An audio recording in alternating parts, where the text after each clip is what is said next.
Hi, എല്ലാവർക്കും അനൂസ് കിച്ചണിലേക്ക് സ്വാഗതം. ഇന്ന് നമുക്ക് നല്ലൊരു സ്വീറ്റ് ഉണ്ടാക്കാം. ഒരു തട്ടിക്കൂട്ട് പലഹാരമാണ്, വേറൊന്നുമല്ല, ബാക്കി വരുന്ന പുട്ട് കൊണ്ട് ഉണ്ടാക്കാൻ പറ്റുന്ന നല്ല ടേസ്റ്റി ആയിട്ടുള്ള ലഡു. അപ്പോൾ ഇതെങ്ങനെയാണ് തയ്യാറാക്കുന്നതെന്ന് നോക്കാം. അപ്പോൾ ലഡു ഉണ്ടാക്കാൻ നമുക്ക് ആദ്യം വേണ്ടത് പുട്ടാണ്. ഞാൻ ഇവിടെ ബാക്കി വന്ന കുറച്ച് പുട്ട് എടുത്ത് വെച്ചിട്ടുണ്ട്. ഇതിപ്പോൾ ഒരു കുറ്റി ഫുള്ളില്ല, കുറച്ച് കുറവുണ്ട്. പുട്ട് നിങ്ങൾ സാധാരണ ഉണ്ടാക്കുന്ന പോലെ ഉണ്ടാക്കിയാൽ മതി. അരിപ്പുട്ടാണ്. പുട്ട് നമ്മൾ തേങ്ങ ചേർത്താണല്ലോ ഉണ്ടാക്കുന്നത്, അപ്പോൾ അതിന് കറക്റ്റ് അളവൊന്നുമില്ല. എത്രയാണോ സാധാരണ നിങ്ങൾ പുട്ടിൽ ചേർക്കുന്നത് അത്രയും തേങ്ങ ഇട്ടാൽ മതി. അപ്പോൾ ആദ്യം നമുക്ക് ഇതൊന്ന് പൊടിച്ച് വയ്ക്കാം. കൈവച്ചത് ഇങ്ങനെ അങ്ങ് ചെയ്താൽ മതി. ഇത് ഫ്രഷ് ആയിട്ട് പുട്ടുണ്ടാക്കിയിട്ട് വേണമെങ്കിൽ നിങ്ങൾക്ക് ചെയ്യാം കേട്ടോ. നിങ്ങൾ പഴയ ബാക്കി വരുന്ന പുട്ട് തന്നെ ഉപയോഗിക്കണം എന്നൊന്നുമില്ല. ഇതുപോലെ നന്നായിട്ട് പൊടിച്ചെടുക്കാം. ഇപ്പോൾ പുട്ട് നന്നായിട്ട് പൊടിച്ചു വെച്ചിട്ടുണ്ട്. വലിയ കട്ടകളൊന്നും ഇല്ലാതെ പൊടിച്ചു വെക്കണം.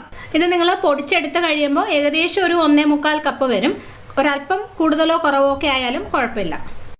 അടുത്തതായിട്ട് ഒരു പാനിലേക്ക് 2-3 ടീസ്പൂൺ നെയ്യ് ചേർത്ത് കൊടുക്കാം. കുറച്ച് കൂടുതൽ നെയ്യ് ചേർത്താലും കുഴപ്പമൊന്നുമില്ല. നല്ലൊരു ടേസ്റ്റ് കിട്ടാൻ വേണ്ടിയിട്ടാണ് നെയ്യ് ചേർക്കുന്നത്. അപ്പോൾ കുറച്ച് കൂടുതലോ കുറവോ ഒക്കെ നിങ്ങളുടെ ഇഷ്ടം പോലെ അഡ്ജസ്റ്റ് ചെയ്യാം.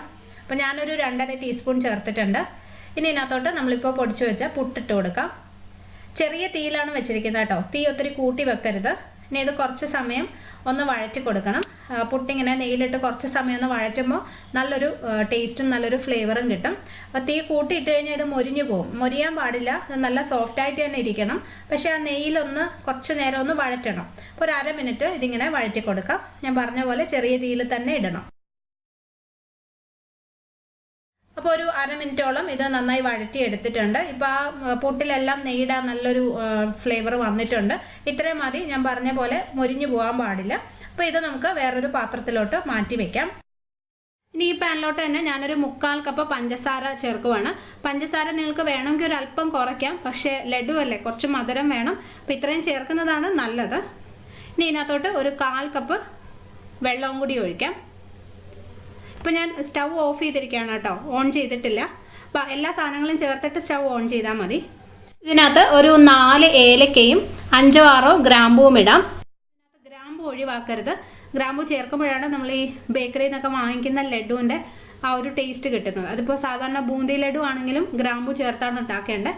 എന്നാലേ ആ കറക്റ്റ് ടേസ്റ്റ് കിട്ടത്തുള്ളൂ. ഇതിനകത്തോട്ട് കളറിനായിട്ട് ഒരല്പം മഞ്ഞൾപ്പൊടിയും കൂടി ഇടാം. ഒരു 2 നുള്ളു മതി. മഞ്ഞൾപ്പൊടിയുടെ ചുവ ഉണ്ടാവത്തില്ല ലഡുവിന്, അങ്ങനെ നിങ്ങൾ പേടിക്കണ്ട. ഇനി ഇത് ജസ്റ്റ് ഒന്ന് മിക്സ് ചെയ്തിട്ട് സ്റ്റൗ ഓൺ ചെയ്ത് കുറച്ച് നേരം ഇതിങ്ങനെ തിളപ്പിച്ചെടുക്കണം.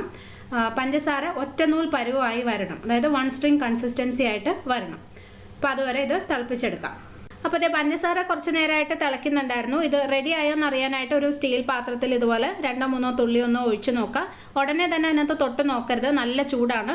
കുറച്ച് സമയം ഒന്ന് വെയിറ്റ് ചെയ്തിട്ട് ഇതിനകത്ത് ഇങ്ങനെ തൊട്ട് നോക്കുക. ഇപ്പോൾ കണ്ടോ, എൻ്റെ വിരലിൻ്റെ ഇടയ്ക്കിങ്ങനെ ഒരു നൂല് പോലെ ആവുന്നില്ലേ? ഇങ്ങനെയാണ് വേണ്ടത്. ഈ ഒരു പരുവത്തിലാണ് പഞ്ചസാര പാനി വേണ്ടത്. അപ്പോൾ ഞാനിത് ടേസ്റ്റ് ചെയ്ത് നോക്കിയപ്പോൾ ഇതിനകത്ത് ഏലക്കയുടെ ഫ്ലേവർ അത്ര അങ്ങോട്ട് വന്നിട്ടില്ല. ഞാൻ 4 എണ്ണം അല്ലേ ചേർത്തേ, അപ്പോൾ നിങ്ങളൊരു 5 എണ്ണം ചേർത്തോളൂ കേട്ടോ. അപ്പോൾ കുറവായതുകൊണ്ട് ആ ഫ്ലേവർ കുറവായതുകൊണ്ട് ഒരു 1/4 ടീസ്പൂൺ ഏലക്ക പൊടിയും കൂടി അതിനകത്തോട്ട് ചേർക്കുവാണ്. നിങ്ങൾ ആ പരുവം നോക്കുന്ന സമയത്ത് ജസ്റ്റ് ഒന്ന് ടേസ്റ്റ് ചെയ്ത് നോക്കണം. അതിൻ്റെ ഏലക്കയുടെ ഫ്ലേവർ കുറവാണെന്ന് തോന്നുവാണെങ്കിൽ ഒരു 1/4 ടീസ്പൂൺ പൊടിയും കൂടി ഈ സമയത്ത് ചേർത്ത് കൊടുത്താൽ മതി. ഇനി നമ്മൾ ആദ്യം നെയ്യിൽ വഴറ്റി വെച്ച പുട്ട് ഇതിനകത്തേക്ക് ഇട്ട് കൊടുക്കാം. എന്നിട്ട് പെട്ടെന്ന് തന്നെ നന്നായിട്ട് മിക്സ് ചെയ്ത് എടുക്കാം. ആദ്യം ഇത് കുറച്ച് സോഫ്റ്റായിട്ട് ഇരിക്കുന്ന പോലെ തോന്നും, പക്ഷേ അത് കുഴപ്പമില്ല. പുട്ടിലോട്ട് പെട്ടെന്ന് തന്നെ പഞ്ചസാര പാനി പിടിച്ചിട്ട് നമുക്ക് ആവശ്യത്തിന് ഡ്രൈ ആയിട്ട് കിട്ടും. ഒത്തിരി ഡ്രൈ ആവരുത്, നമുക്കിങ്ങനെ ഉരുളകളാക്കി എടുക്കാൻ പറ്റുന്ന ഒരു പരുവത്തിലായിരിക്കണം. അപ്പോൾ ഇതെല്ലാം കൂടി നന്നായിട്ട് മിക്സ് ചെയ്തതുപോലെ എടുക്കാം. ഇത് റെഡിയാണ്. ഇപ്പോൾ നല്ല ചൂടാണല്ലോ, അപ്പോൾ നമുക്ക് ഉരുളയാക്കാൻ പറ്റത്തില്ല. കുറച്ച് സമയം ഒന്ന് മാറ്റി വെക്കാം. പക്ഷെ ഒത്തിരി തണുത്ത് പോകരുത്, ചെറിയ ചൂടോട് കൂടി തന്നെ ഉരുട്ടിയെടുക്കണം. അപ്പോൾ ഒരു 5-10 മിനിറ്റ് ഒന്ന് മാറ്റി വയ്ക്കാം. അതിനുശേഷം ഉരുളകളാക്കാം. അപ്പോൾ പുട്ട് ഞാനൊരു 10 മിനിറ്റ് മാറ്റി വെച്ചിട്ടുണ്ടായിരുന്നു. ഇനി നമുക്കത് ഉരുളകളാക്കിയെടുക്കാം. ഇതിന് ചെറിയ ചൂടുണ്ട് ഇപ്പോഴും, എന്നാലും നമുക്ക് കൈവച്ചെടുക്കാൻ പറ്റും. ഇത് എളുപ്പത്തിൽ ഉരുട്ടിയെടുക്കാൻ പറ്റും കേട്ടോ, പൊടിഞ്ഞൊന്നും പോകത്തില്ല. നമ്മൾ പഞ്ചസാര പാനിയാക്കിയല്ലേ ചേർത്തത്, അപ്പോൾ തണുക്കും തോറും അത് കുറച്ചൊന്ന് കട്ടിയാവുകയാണ് ചെയ്യുന്നത്. അപ്പോൾ അതുകൊണ്ട് അത് പൊടിഞ്ഞ് പോകത്തില്ല. നന്നായിട്ട് ഇങ്ങനെ ഉരുട്ടി അങ്ങ് എടുത്താൽ മതി. ഇതിനകത്ത് നിങ്ങൾക്ക് വേണമെങ്കിൽ കാഷ്യൂനട്ടോ ഉണക്കമുന്തിരിങ്ങയോ ഒക്കെ ചേർക്കാം. എൻ്റെ കുട്ടികൾക്കത് ഇഷ്ടമല്ലാത്തതുകൊണ്ടാണ് ഞാൻ ചേർക്കാത്തത്. നല്ലോണം ഇങ്ങനെ ഉരുട്ടിയെടുക്കുക. എത്ര സൈസ് വേണമെന്നൊക്കെയുള്ളത് നിങ്ങളുടെ ഇഷ്ടമാണ് കേട്ടോ. വലുതായിട്ടോ ചെറുതായിട്ടോ ഒക്കെ ഉരുട്ടിയെടുക്കാം. അപ്പോൾ എന്തായാലും നമുക്കെല്ലാം ഇതുപോലെ തന്നെ ഉരുട്ടിയെടുക്കാം.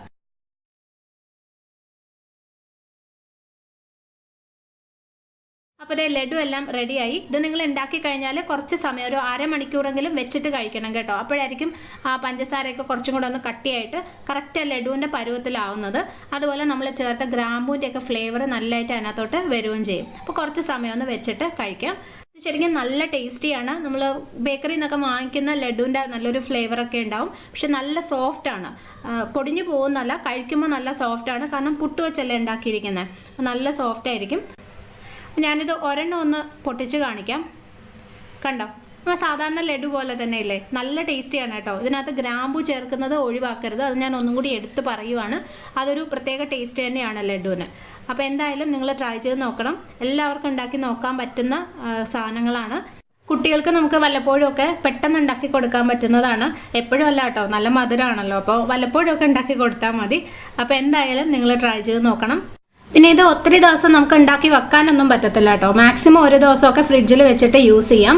നമ്മൾ തേങ്ങയൊക്കെ ചേർത്തിരിക്കുന്ന കാരണം അല്ലെങ്കിൽ കേടായിപ്പോവും. ഫ്രഷ് ആയിട്ട് കഴിക്കുന്നതാണ് ശരിക്കും നല്ല ടേസ്റ്റ്. അപ്പോൾ എന്തായാലും നിങ്ങൾ ട്രൈ ചെയ്തിട്ട് അഭിപ്രായം പറയണം. ഇഷ്ടപ്പെടുവാണെങ്കിൽ നിങ്ങളുടെ ഫ്രണ്ട്സുമായിട്ടും ഫാമിലിയായിട്ടൊക്കെ ഷെയർ ചെയ്യണം കേട്ടോ. പിന്നെ എൻ്റെ ചാനൽ നിങ്ങൾ ഇതുവരെ സബ്സ്ക്രൈബ് ചെയ്തിട്ടില്ലെങ്കിൽ പ്ലീസ് ചെയ്യാനും മറക്കരുത്. അപ്പോൾ ഇനി നമുക്ക് വീണ്ടും ഒരു നല്ല റെസിപ്പി ആയിട്ട് കാണാം. Bye, thank you for watching.